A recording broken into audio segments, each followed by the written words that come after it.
Ал әлемдік рекордты тағы жаңғыртып, 4 дүркін әлем чемпионы атанған Илья Ильин кішкентайынан Аяз атаға сенетіндігін, әлі де сенетінін айтады.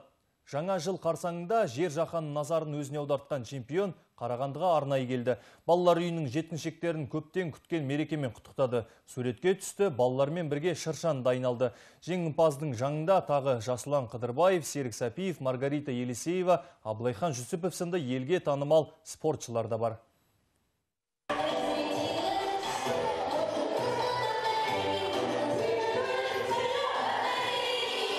Бұл анау-мынау емес, Қазақстанды әлемге мойындатқан чемпиондар. Бірақ танымалмын деп кеуде көтергені жоқ.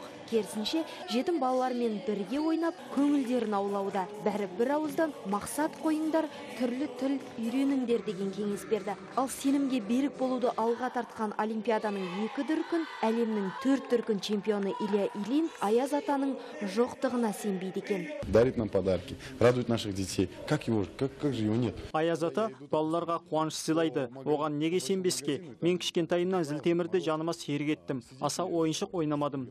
Қазір қызыммен дүкендерге барғанда өзім армандаған бар ойыншықты әперуге тырысамын. Сонан соң Аяз ата берді деймін.